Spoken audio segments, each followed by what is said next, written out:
Hey guys, welcome back to another video. It's your man Jay Will. So when a company like LG releases a phone like the K20 Plus or the regular K20, we often wonder why they're making this phone. Well, the reason they're making phones like this is because this is what a lot of customers actually need. They don't need a very expensive phone. They need a phone that's actually going to work and take care of all their daily tasks. And this phone can do it. So let's take a closer look at the LG K20 Plus.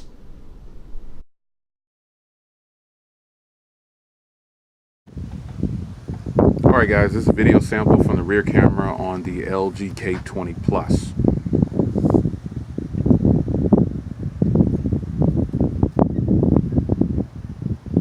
Beautiful weather out, except for the fact that it's like 105 at 1 p.m.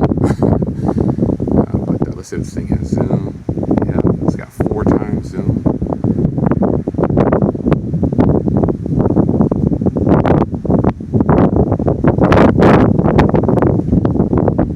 That's the rear camera.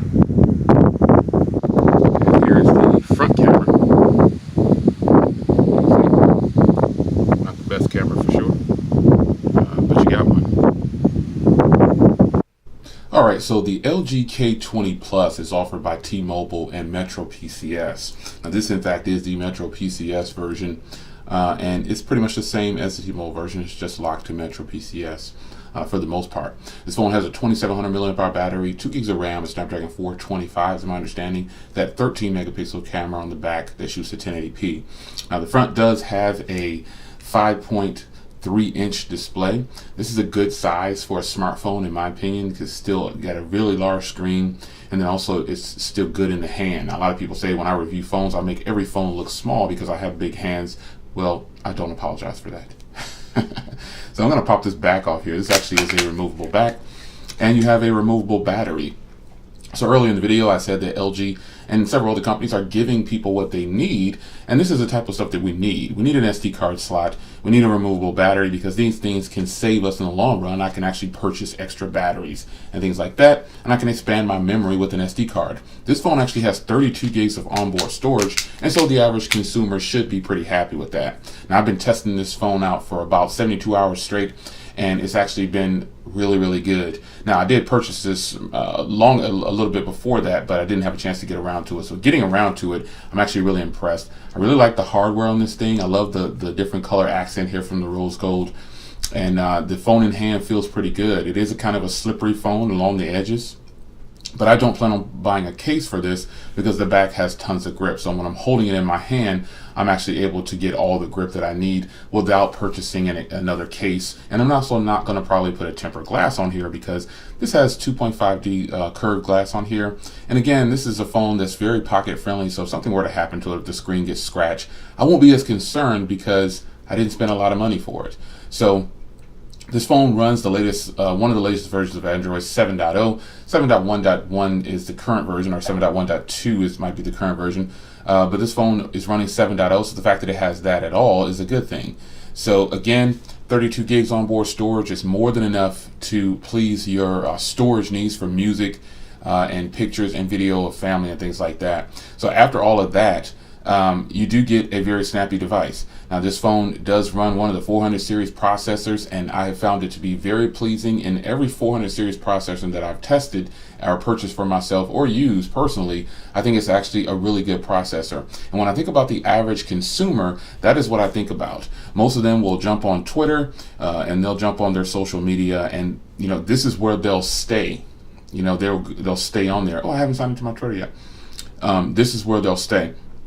So social media and Instagram and Google Plus and Facebook, I don't use Facebook, but these are places where the average consumer actually hangs out nowadays, because you've got family members, especially Facebook. And again, I don't use Facebook, but I know a lot of people that do use Facebook, and they're very happy with it. Now Facebook is a application that uses a lot of resources, and you know, unfortunately sometimes when you don't have enough RAM, it can slow and bog the phone down. And I've learned that Facebook pretty much does that with a lot of phones. No matter how much RAM it has, it just pulls a lot of resources. But still, and so this phone can actually handle that, because that is what the average consumer might be doing at the time. So using this phone 3 days through without signing into my Twitter account, I must have been going through the browser or something, yeah, The overall, the phone has been performing very well. I do have the Stylo 3 Plus as well, and these are pretty much the same devices. There is absolutely nothing wrong with this phone. You do get the higher resolution screen on here, you do get fast charging on here, but I found that this phone actually charges really fast. So I don't have any complaints about either device. I think both of these are actually really solid phones. They have the double tap to turn the screen on and off. They have fingerprint readers. They have really good build quality. It's just an all-around good experience. So with that being said, not to ramble on, but some phones are worth it. And some might say, oh, this phone has a 720p display, but look at the viewing angles on the phone. It's actually pretty solid. This weaker point on this phone might be the rear firing speaker. I don't know. I don't really have too many complaints about this phone because, again, when I went to Metro PCS, they had the promo where I've said it before, I got both of these pretty much for free as long as I started service.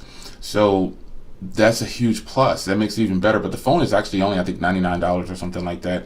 And I think Metro also runs a special where you can get both of these. You can get two of these for free if you choose, if you start service or port over some numbers. So overall, I think when companies like LG and ZTE and other companies that are making pocket-friendly phones, Motorola, they're making phones that they're giving the customers, those specific customers, exactly what they need.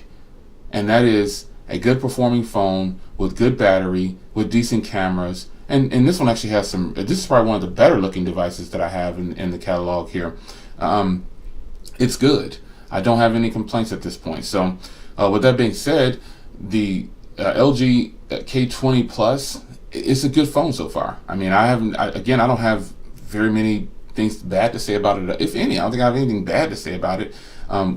Because reviewing a phone like this and purchasing a phone like this, period, you have that expectation. Okay, if I drop this phone, it's plastic, it won't shatter right away like some of my glass back phones, or the display on here might not break as fast as some other phones. Anything, if I chip this phone and drop it, I won't care as much because I didn't pay a lot of money for it. So phones like this are definitely needed in the market because, again, they're giving us something that we need. And you saw the demo of the cameras on here. They're actually pretty good. I mean, what do you expect from a phone that's cost $99 and in most cases free?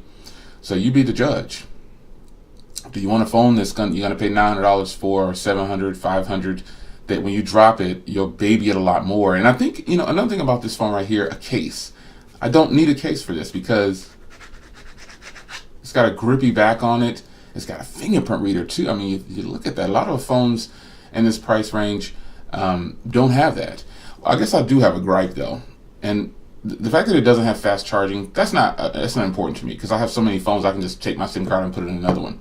This one right here has the USB 2.0, and that's kind of a letdown. It's kind of a disappointment, seeing as though we should be past this already because they said USB Type-C is the future. But these two of the latest phones from LG right here, they both have the same charging port there, and it's kind of a letdown. At least this one has fast charging, and it charges really fast with just a little over an hour.